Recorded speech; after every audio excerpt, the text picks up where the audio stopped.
Hello दोस्तों स्वागत है आपका आपके अपने channel jobs update and placement preparation पे। मैं आपका दोस्त आपके लिए लेके आया हूँ बहुत ही इंपॉर्टेंट वीडियो। जी हाँ दोस्तों, ये वीडियो है प्लेसमेंट प्रिपरेशन से रिलेटेड। तो चलिए वीडियो को स्टार्ट करते हैं। तो देखिए दोस्तों, मेरे बहुत सारे जो दोस्त हैं वो कर रहे होंगे बी, यानी कि इंजीनियरिंग में वो पढ़ रहे होंगे। वहाँ पे दोस्तों आपकी कोई सी भी ब्रांच हो सकती है, जैसे कि इलेक्ट्रिकल हो गई, कंप्यूटर हो गई, आईटी हो गई, या फिर मैकेनिकल हो गई। देन दोस्तों, या फिर आपने किया होगा बीटेक। बीटेक में भी दोस्तों अगर आप पढ़ रहे होंगे इलेक्ट्रॉनिक्स, केमिकल, आईटी, मैकेनिकल या फिर कंप्यूटर दोस्तों, तो भी आप इस वीडियो को देख सकते हो। देन दोस्तों नेक्स्ट है, अगर आप पढ़ रहे हो बीएससी या फिर एमएससी, या फिर दोस्तों आपने किया है बीसीए या फिर एमसीए, तो भी दोस्तों आप लोगों के लिए ये वीडियो इम्पोर्टेंट होने वाला है। क्योंकि देखिए दोस्तों, अभी आप पढ़ रहे हैं, जैसे कि आप बी पढ़ रहे हैं, या फिर आप बीएससी एमएससी पढ़ रहे हैं, या फिर आप बीसीए एमसीए में हो, तो फिर दोस्तों आपका एम क्या होता है? अगर आप लास्ट ईयर में हो तो आपका एम क्या होता है कि आपको चाहिए एक जॉब। और ये जॉब दोस्तों अगर हम पढ़ रहे हैं तो हमें ये जॉब मिल सकता है प्लेसमेंट थ्रू। जी हाँ दोस्तों, अगर हमारे कॉलेज में ही प्लेसमेंट हो जाए तो हमारे माता पिता को बहुत ही आनंद मिलता है दोस्तों। जी हाँ, और प्लस हमें हमारे जो भी आसपास का सर्कल होता है वहाँ पे प्लस दोस्तों हमें पैसे भी मिलते हैं। क्यों पैसे मिलते हैं? तो देखिए दोस्तों, हमारा जो करियर है वो सिक्योर हो जाता है। इसीलिए दोस्तों हमें ये चांस नहीं गंवाना है। जब हम पढ़ते हैं तभी हमारी प्लेसमेंट होनी चाहिए। तो फिर प्लेसमेंट होती है मतलब क्या होता है? मेरे बहुत सारे दोस्तों को ये पता नहीं है कि एक्चुअली में प्लेसमेंट का प्रोसेस क्या होता है। तो इस वीडियो में हम डिस्कशन करने वाले हैं दोस्तों प्लेसमेंट का प्रिपरेशन और प्लेसमेंट की प्रोसेस। तो देखिए दोस्तों, अभी प्लेसमेंट के लिए हम ऐसा कंसिडर करते हैं कि आप एक कॉलेज में पढ़ते हैं, ठीक है, एक कॉलेज में आप पढ़ते हैं और आप लास्ट ईयर में हैं, ओके। अभी अगर कोई बच्चा first year, second year, third year में है तो भी दोस्तों ये वीडियो देख सकता है। क्योंकि लास्ट ईयर में का टाइम बहुत कम मिलता है। अगर आप फर्स्ट ईयर, सेकेंड ईयर या फिर थर्ड ईयर में हो तो आपको प्रिपरेशन को बहुत ज़्यादा टाइम मिलेगा। इससे आपका प्रिपरेशन बहुत ही अच्छे से इफेक्टिव वे में होगा और आपको अच्छी से अच्छी कंपनी में जॉब मिलेगा। आपकी प्लेसमेंट अच्छी से अच्छी कंपनी में होगी। पर अभी हमने ये एक केस कंसिडर किया है कि आप अभी लास्ट ईयर में हो। तो देखिए दोस्तों, अभी आप लास्ट ईयर में हो तो फिर आपके जो भी कॉलेज के टीपीओ होते हैं, मीन्स दोस्तों ट्रेनिंग एंड प्लेसमेंट ऑफिसर्स, या फिर ट्रेनिंग एंड टीपीओ जो होता है आपका, वो क्या करता है? प्लेसमेंट ऑफिसर वो अन्य कंपनीज में जाता है। जी हाँ दोस्तों, वो अलग अलग कंपनीज में जाता है और वो कंपनीज जो होती है जो आपके कॉलेज के स्टैंडर्ड से रिलेटेड, मीन्स अगर आपका हाई लेवल का कॉलेज होगा तो आपके कॉलेज में आ जाएगी प्रोडक्ट लेवल बेस्ड कंपनीज। अगर थोड़ा सा टायर 2 टायर 3 का कॉलेज होगा तो फिर एमएनसीज आ जाएगी, लोकल कंपनीज आ जाएगी। आपके कॉलेज से रिलेटेड आपके कॉलेज में कंपनीज आपका टीपीओ बुलाता है, मीन्स वो जाता है कंपनीज के पास। कंपनीज के पास बोलता है कि हमारे कॉलेज में इतने इतने होशियार बंदे हैं, तो प्लीज़ आप आइए और यहाँ पे उन सारे बच्चों को आप प्लेसमेंट दे दीजिए। तो फिर दोस्तों कंपनीज बोलती है कि ठीक है, हाँ चलेगा, हम आते हैं। तो दोस्तों ये कंपनीज आने से पहले हमारे कॉलेज में होता है एक प्री प्लेसमेंट टॉक। जी हाँ दोस्तों, प्री प्लेसमेंट टॉक। अभी इसमें क्या होता है? इसमें हमारा ही कॉलेज हमें बताता है कि वो कंपनी कौन सी है, वो कंपनी में क्या वर्किंग स्ट्रक्चर है, वो कंपनी की सैलरी कितनी होगी, ये सारे के सारे पॉइंट्स, वो कंपनी के राउंड्स कितने होंगे, ये सारे के सारे पॉइंट्स यहाँ पे दोस्तों प्री प्लेसमेंट टॉक में डिस्कस किए जाते हैं। उसके बाद दोस्तों जब कंपनी आती है तो कंपनी जब हमारे कॉलेज में आती है तो वो लेती है एलिजिबिलिटी क्राइटेरिया, वो लगाती है एलिजिबिलिटी क्राइटेरिया। अभी दोस्तों अलग अलग कंपनी अलग अलग एलिजिबिलिटी क्राइटेरिया लगाती है। जैसे कि मैं आपको कुछ बताता हूँ, जैसे कि कोई कोई कंपनीज बोलती, अलग अलग कंपनीज के लिए अलग अलग होता है दोस्तों ये, पर बहुत सारे कंपनीज के लिए कॉमन भी होता है। जैसे कि कोई कोई बोलता है 10th हो गया, 12th हो गया, उसको अबव 60% ही उनको चाहिए। देन दोस्तों नेक्स्ट होता है CGPA, वो जो CGPA है वो अबव 6.5 चाहिए, कोई कोई बोलता है 6 चाहिए। देन दोस्तों नेक्स्ट और एक वो बताते हैं जैसे कि बैकलॉग नहीं चाहिए, एक्टिव बैकलॉग जो भी है वो नहीं चाहिए। इसीलिए दोस्तों मैं आप सभी को रिक्वेस्ट करता हूँ कि लास्ट ईयर में एक भी आपका बैकलॉग नहीं चाहिए। अगर आप फर्स्ट ईयर, सेकंड ईयर या फिर थर्ड ईयर में हो तो प्लीज़ मेरी आप सभी से रिक्वेस्ट है, एक भी बैकलॉग ना रखिए।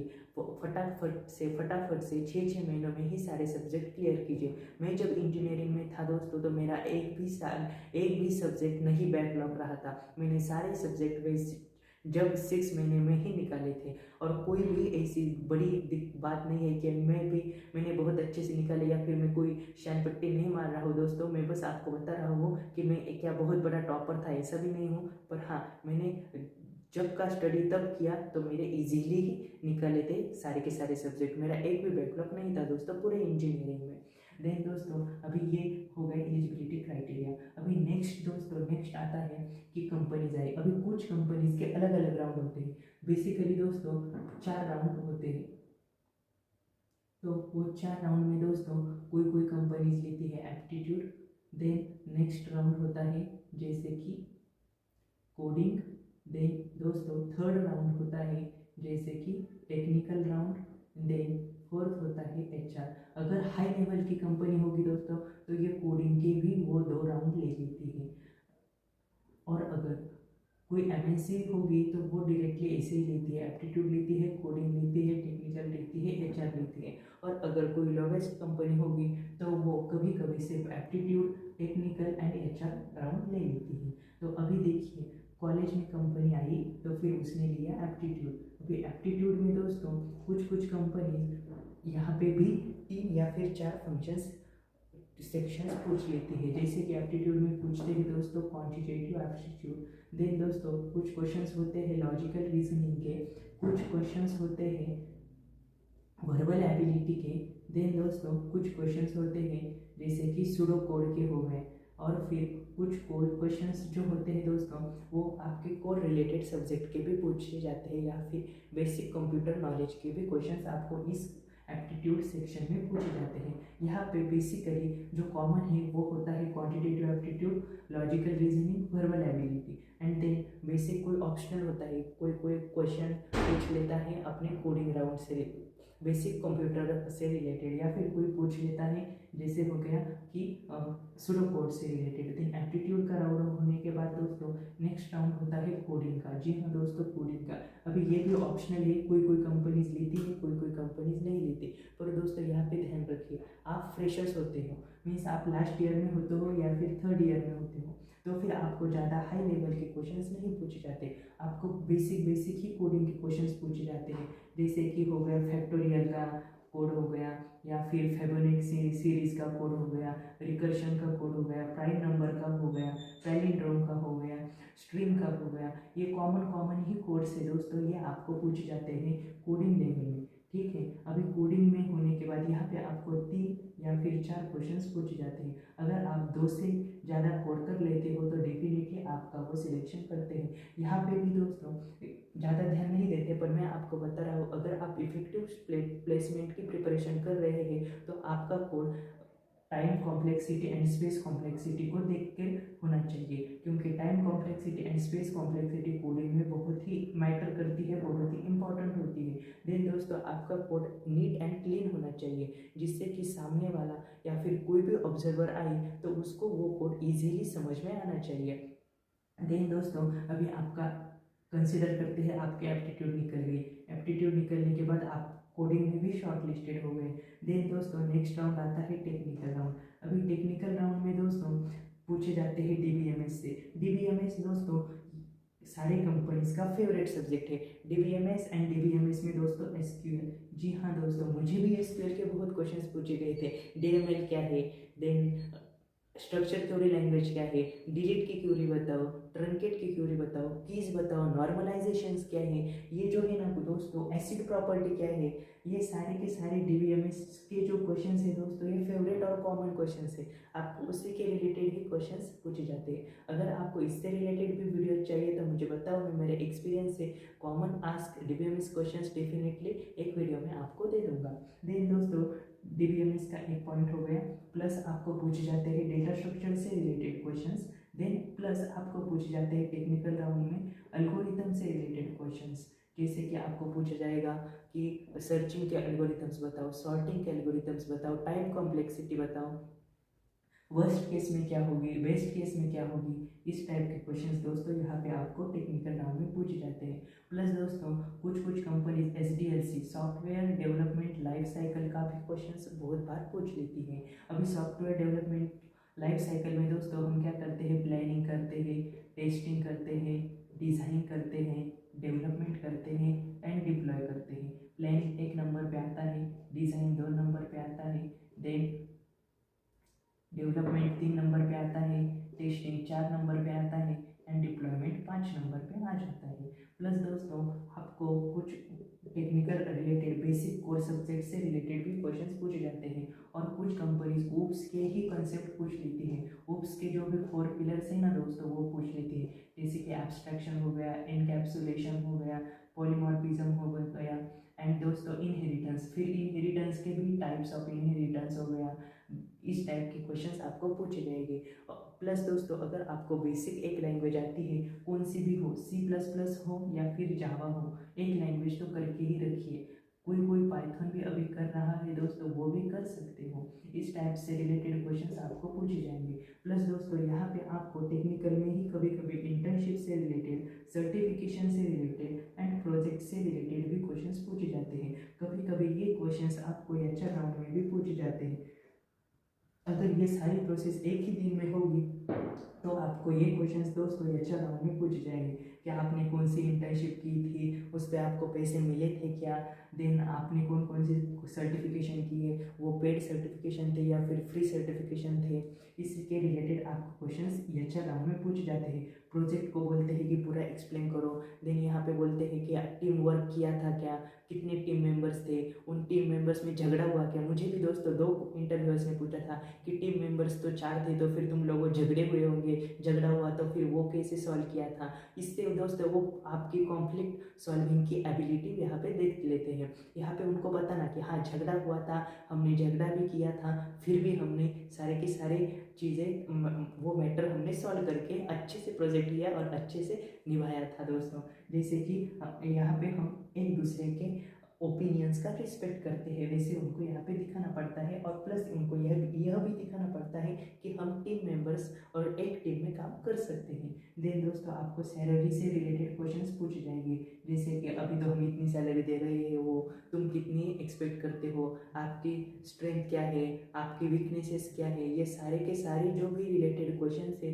दोस्तों ये आपको पूछे जाएंगे एचआर राउंड में। और फिर फाइनली आपका हो जाएगा दोस्तों सिलेक्शन, आपको आ जाएगा ऑफर लेटर, प्लस आपको आ जाएगी date of joining and definitely आप हो जाएंगे प्लेस।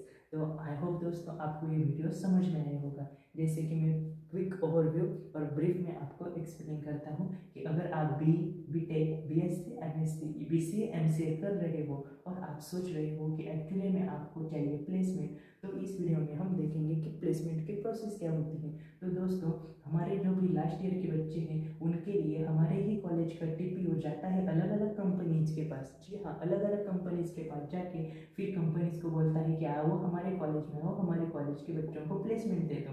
फिर ये सारा जब उनका हो जाता है, फिक्स हो जाता है दोस्तों, तो फिर वो हमारे कॉलेज का जो भी TPO होता है वो एक प्री प्लेसमेंट टॉक का एक सेशन करवाता है। वहाँ पे वो हमें बताता है एलिजिबिलिटी क्राइटेरिया क्या होगी, कौन सी कंपनी होगी, उस कंपनी की सैलरी कितनी होगी, ये सारी रिलेटेड जो चीज़ें हैं ये हमारा TPO ही हमें बताता है। फिर कंपनी आती है हमारे कॉलेज में, आने के बाद वो लेती है 4 से 5 राउंड, जैसे कि एप्टीट्यूड हो गया, कोडिंग हो गया, टेक्निकल हो गया, HR हो गया। अभी कोडिंग में कुछ कुछ कंपनी ज़्यादा लेती है, कुछ कुछ कंपनी कोडिंग भी नहीं लेती, वो कंपनी के कल्चर पे डिपेंड करता है। देन दोस्तों एप्टीट्यूड में भी कॉमन होते हैं quantitative aptitude, logical, verbal ability and then pseudo code से रिलेटेड क्वेश्चन। जब आपका क्वांटिटेटिव एप्टीट्यूड निकल जाता है, आप उसमें शॉर्ट लिस्टेड हो जाते हो, तो नेक्स्ट राउंड आपको कोडिंग का मिलता है। कोडिंग में बेसिकली आपको 3-4 क्वेश्चन पूछे जाते हैं। आपके अगर 2 क्वेश्चन से भी ज़्यादा क्वेश्चन अच्छे से हुए हैं, कोड हुआ है, तो आपको डेफिनेटली नेक्स्ट राउंड के लिए बुलाया जाता है, जो होता है टेक्निकल राउंड। टेक्निकल राउंड में दोस्तों आपको रिलेटेड DBMS से रिलेटेड क्वेश्चंस, डेटा स्ट्रक्चर से रिलेटेड, एल्गोरिथम से रिलेटेड इस टाइप्स के क्वेश्चंस पूछे जाते हैं। देन दोस्तों आपका होता है HR राउंड। HR राउंड में आपको बेसिक कॉमन क्वेश्चंस पूछे जाते हैं जो कि बाकी एचआर राउंड में पूछे जाते हैं, जैसे कि सैलरी से रिलेटेड डिस्कशन हो गया, देन प्रोजेक्ट से रिलेटेड, सर्टिफिकेशन से रिलेटेड, एंड फाइनली आपको मिल जाती है प्लेसमेंट। आई होप दोस्तों आपको ये वीडियो समझ में आया होगा। अगर आप नेक्स्ट वीडियो के लिए इंटरेस्टेड हो तो वीडियो के नीचे कमेंट बॉक्स में कमेंट करके जरूर बता दीजिए। एंड दोस्तों अगर आपको मेरा ये चैनल पसंद आ रहा है तो चैनल को लाइक कीजिए, शेयर कीजिए, सब्सक्राइब करना ना भूलिए। मिलते हैं दोस्तों नेक्स्ट वीडियो में। और हाँ दोस्तों, और एक बताइए कि अगर आप ये वीडियो देख रहे हैं तो आपका पास आउट ईयर बताइए, या फिर आप क्या कर रहे हो, आप बी कर रहे हो या फिर बीटेक कर रहे हो, और आपकी ब्रांच मेंशन कीजिए। अगर आप बीएससी कर रहे हो या फिर बीसीए कर रहे हो वो भी कमेंट बॉक्स में कमेंट करके बता दीजिए। वो कमेंट्स देख के मैं आपको नेक्स्ट वीडियो बनाऊंगा। अभी दोस्तों हम ये प्लेलिस्ट और ये प्लेसमेंट की जो प्लेलिस्ट बनाने वाला हूँ मैं, ये जारी रखेंगे जिससे आप सभी बच्चों को मिल जाए कॉलेज प्लेसमेंट। तो चलिए मिलते हैं नेक्स्ट वीडियो में, तब तक के लिए धन्यवाद दोस्तों।